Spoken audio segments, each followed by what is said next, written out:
नमस्ते। आज के इस खास विश्लेषण में हम एक ऐसी शक्ति की बात करेंगे जो हमारे घरों में, रसोई में और हर पवित्र संस्कार में मौजूद है।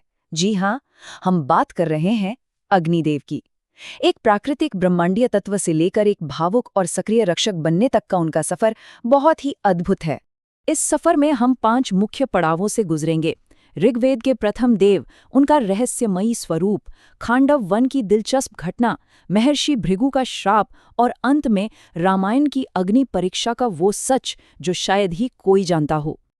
चलिए शुरुआत करते हैं पहले पड़ाव से, ऋग्वेद के प्रथम देव।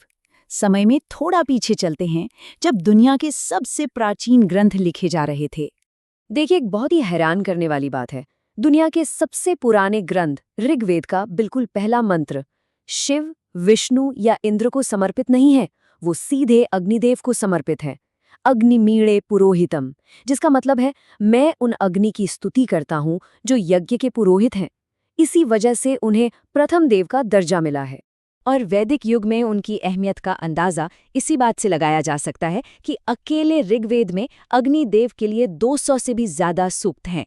इतनी बड़ी संख्या साफ बताती है कि उस समय ब्रह्मांडीय पदानुक्रम में अग्निदेव का स्थान सबसे ऊपर था। अच्छा, पुराणों में अग्नि के 3 जन्म बताए गए हैं। जरा सोचिए, पहला जन्म आसमान में कड़कती बिजली के रूप में, दूसरा हमारे वायुमंडल में सूर्य की रोशनी और ताप बनकर, और तीसरा हमारी अपनी धरती पर जब 2 पत्थर रगड़े जाते हैं। तीनों लोकों में जन्म लेने की वजह से ही उन्हें त्रिभव कहा जाता है। वो आसमान से लेकर हमारी रसोई तक हर जगह हैं।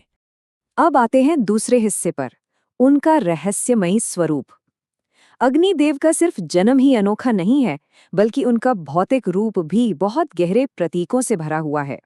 उनके स्वरूप में 2 सिर दिखाए गए हैं, और ये कोई साधारण बात नहीं है, बल्कि उनके दोहरे ब्रह्मांडीय काम का प्रतीक है।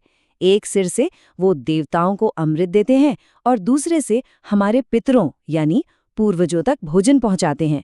एक तरह से वो स्वर्ग और धरती के बीच एक महान मध्यस्थ हैं।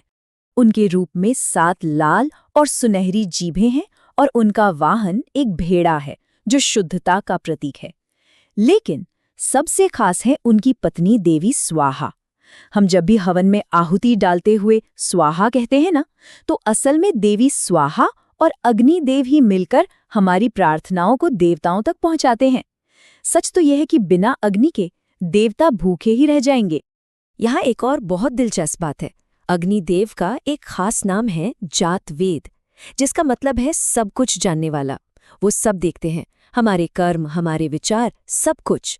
इसीलिए तो शादी जैसे पवित्र बंधनों में उन्हें साक्षी माना जाता है। और यही कारण है कि कहा जाता है कि अग्नि के सामने कभी झूठ नहीं बोलना चाहिए, क्योंकि वो कुछ नहीं भूलते। लेकिन अब यहाँ एक बहुत ही चौंकाने वाला सवाल सामने आता है। क्या ब्रह्मांड की ये सबसे पहली लौ, ये सर्वज्ञ शक्ति कभी बीमार पड़ सकती है? क्या देवताओं का दूत कभी कमजोर हो सकता है? इसका जवाब हमें हमारे तीसरे पड़ाव खांडव वन और महाभारत की कथा में मिलता है, जहाँ अग्निदेव की एक बहुत ही अनोखी कहानी देखने को मिलती है। कल्पना कीजिए, लगातार 12 सालों तक चलने वाला एक विशाल यज्ञ।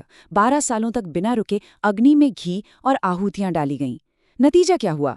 ब्रह्मांड की इस सर्वोच्च शक्ति को अपच हो गया। जी हाँ, इनडाइजेशन। बहुत ज्यादा घी खाने से वो बीमार पड़ गए, उनकी लपटें कमजोर हो गईं और ताप गिर गया। तब ब्रह्मा जी ने उन्हें बताया कि उनकी खोई हुई शक्ति सिर्फ एक ही तरह से लौट सकती है, खांडव वन को भस्म करके। लेकिन खांडव वन को जलाना इतना आसान नहीं था। वहां नागराज तक्षक का राज था, जो इंद्रदेव के मित्र थे। यहाँ एक कमाल का विरोधाभास देखिए।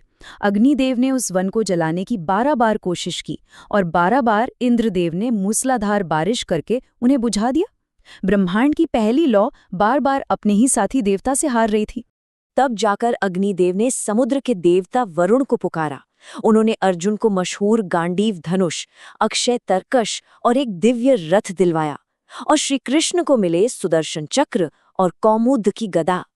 इन्हीं हथियारों की मदद से इंद्र को रोका गया, खांडव वन जला और अग्निदेव फिर से अपनी पूरी शक्ति में लौट आए। शानदार वापसी है ना? अब चलते हैं चौथे पड़ाव पर, भृगु का श्राप। ये कहानी बताती है कि कैसे कर्तव्य निभाने में हुई एक छोटी सी चूक और एक भयंकर श्राप ने अग्निदेव को अंदर तक हिलाकर रख दिया। हुआ कुछ यूं कि एक बार महर्षि भृगु ने अग्निदेव को अपनी पत्नी पुलोमा की रक्षा का काम सौंपा। लेकिन जब एक राक्षस वहां आया तो जातवेद होने के नाते अग्निदेव झूठ नहीं बोल सके। उन्होंने सच बता दिया।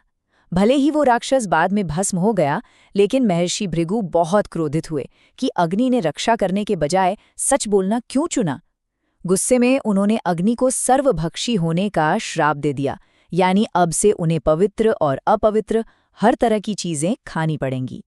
अग्निदेव के लिए ये श्राप किसी खौफनाक सजा से कम नहीं था। वो खुद से और अपने अपराध बोध से भागने लगे। पूरी सृष्टि में ठंड फैलने लगी। छुपने के लिए वो सबसे पहले जंगलों में पेड़ों और लकड़ियों के भीतर गए। जब वहां पता चला तो वो समुद्र के गहरे पानी में जा छुपे, जिससे पानी उबलने लगा। और अंत में वो चमकमक पत्थरों के अंदर छुप गए, जहां न कोई रोशनी थी न धुआं। वो शर्म के मारे पूरी दुनिया से बिल्कुल कट गए थे। आखिरकार ब्रह्मा जी ने पत्थरों को रगड़कर उन्हें खोज ही निकाला, और तब ब्रह्मा जी ने उन्हें एक बहुत ही गहरी बात समझाई। उन्होंने कहा कि भृगु का श्राप कोई सजा नहीं है, बल्कि एक परम सत्य है। अग्नि कोई कूड़ादान नहीं है जो सब कुछ खा लेगा, बल्कि वो जो कुछ भी ग्रहण करेंगे वो पवित्र होकर ही निकलेगा। सब कुछ शुद्ध करना ही उनका सबसे बड़ा धर्म है। ये सुनकर अग्निदेव का सारा बोझ हल्का हो गया और वो वापस लौट आए। अब आते हैं हमारे 5वें और आखिरी पड़ाव पर, रामायण में अग्नि परीक्षा। हम उस घटना को समझने वाले हैं जो इस पूरी कथा का मतलब ही बदल कर रख देगी। वाल्मीकि रामायण के मुताबिक अग्निदेव तो सब कुछ जानने वाले हैं। उन्हें रावण के आने का पहले ही पता चल गया था। इसीलिए उन्होंने एक अभूतपूर्व कदम उठाया।